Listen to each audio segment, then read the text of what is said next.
Hello, আসসালামু আলাইকুম। আজকে আমরা শিখব ইনফিনিটিভ এবং বেয়ার ইনফিনিটিভের মধ্যে পার্থক্য। সো আপনারা জানেন ইনফিনিটিভ মানে টু প্লাস বার্ব, বার্বের base form actually. To plus বার্বের বেস ফর্ম হলে আমরা জানি ইনফিনিটিভ হয়। কেমন? যেমন to come, to come, to come, এই যে এটা হচ্ছে ইনফিনিটিভ। এখন এটার অর্থ কি দাঁড়াইলো? এটার অর্থ হইল আসতে। কি হইল? আসতে। তারপর আমি যদি বলি টু গো, টু গো হবে যেতে। সেমভাবে টু ইট খেতে, টু ডান্স নাচতে।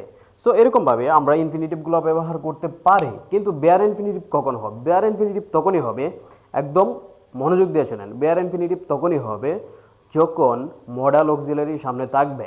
কারণ মডাল অক্সিলারির পরে অবশ্যই বেয়ার ইনফিনিটিভ হবে, এটা জাস্ট মনে রাখেন। এখন কেন মডাল অক্সিলারির পরে বেয়ার ইনফিনিটিভ বসে এটা আমি বলতেছি, জাস্ট লিসেন। এই সেন্টেন্সটা দেখেন, এই সেন্টেন্সটা হচ্ছে ইফ ইট রেইনস, যদি বৃষ্টি হয় আগামীকাল, I shall not go to college. এখন সব কিছু বলে দিছি, বলে দেওয়ার পর এই সেন্টেন্সটা ভুল কোথায় আপনারা ধরতে পারতেছেন কিনা একটু ট্রাই করেন, ট্রাই প্লিজ।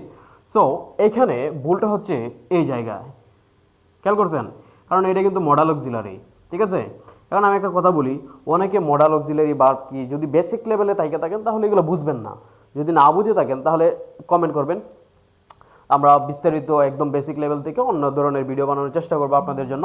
সো এখানে যাদের একটু মানে ভালো কোয়ালিটি আছে তাদের উদ্দেশ্যে বলতেছি, যারা এগুলো চিনেন আর কি। তো শেল আছে, শেল হচ্ছে একটা মডেল অক্সিলারি, সেই জন্য এরপরে অবশ্যই বেয়ার ইনফিনিটিভ হবে, অর্থাৎ এই টুটা হবে না, শুধু শুধু গো হবে। এখন কেন? কারণ আমরা জানি যে মডালের পরে অলওয়েজ বার্বের বেস ফর্ম বসে। কি বসে? বার্বের বেস ফর্ম বসে। এখন যদি বেস ফর্মই বসে তাহলে টু কেন হবে? টু হলে তো আর বেস ফর্ম বসলো না, কিন্তু এখানে টু এর অর্থ দিবে, টু এর অর্থ দিবে, কিন্তু টুটা বসবে না, ঠিক আছে? সো এই হচ্ছে ব্যাপার, আমরা আজকে শিখলাম ইনফিনিটিভ এবং বেয়ার ইনফিনিটিভ খুব সহজে। Thank you.